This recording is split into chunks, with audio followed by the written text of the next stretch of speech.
Hello, and thank you for joining me on another episode of the Tech Exec podcast, where we triple your impact per engineer. As always, I'm your host, Aviv Ben-Yosef, advisor and consultant to tech execs worldwide, and our subject today is profitable R&D growth.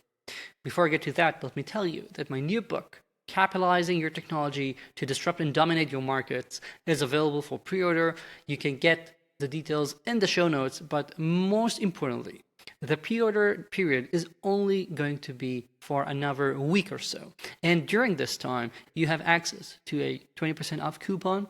And also, even if you purchase a single copy during pre-order, you will be able to get freebies. And if you purchase even more copies for the rest of their exec team, for example, you're going to get even more freebies. So check it out. Don't miss out on this opportunity. And now, let's get to this week's topic: profitable R&D growth. This is something that I've actually written about in the book, and I have a nice chart over there about it. And this is something that I feel we've lost connection with during the past 3-4 years.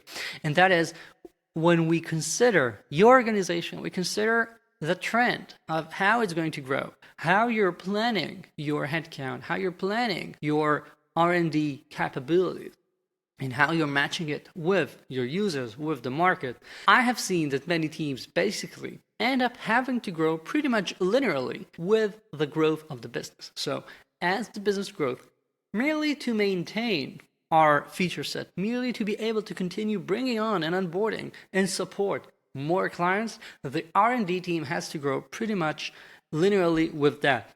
And for example, I've seen SaaS companies that agreed to egregious terms in their contracts that ended up meaning they had to support a dozen different versions at the same time, or had to allow their clients to toggle every little thing, which meant that every new feature was a hell to deploy, to keep configuring, to remember whether that client has that or not.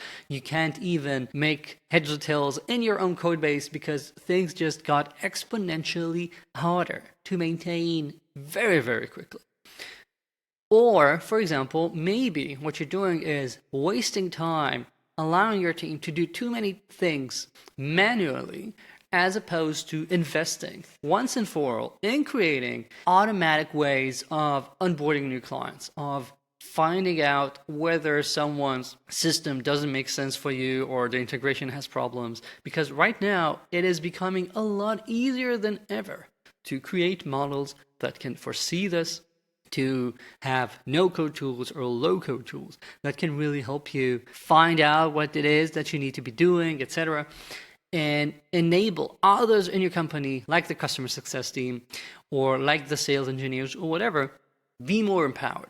However, when we don't do this and we allow our engineers to be involved in too many of these things and not when it comes to creating more value for our clients, what you end up having is this R&D team that has to grow linearly with the business growth. And, if you have any business growth, that's already nice. But really, the best teams realize that they need to create a healthier product, a product that doesn't require white glove handling as it grows. And if you realize that and you spend the time in creating the tech capital that empowers others in the company, or you decide as an executive to make the case to change your contracts from now on to ensure that you're not going to be bringing on any more clients that are going to take more and more time from your team every time there's a deployment, every time you want to change something in the configuration, whatever it is, this is going to pay in dividends. And also, it will unlock profitable R&D growth, because all of a sudden you will be able to grow your organization on your own terms. You won't have to keep bringing on people to feed the beast. If the business is really onto something and is growing, you will bring on more people because you want to expand into more value, you want to drive more product, you want to be able to do more things at the same time, and not just having to have more and more people come in just to be able to support what we've already got. And profitable R&D growth is something that many of us realize we're lacking a bit too late. Only when we've realized that, all of my extra budget next year will be eaten just by having to support the status quo. I don't have any wiggle room here to create more value, to have another team, to play around with AI, whatever it is. If you realize that, it's already too late.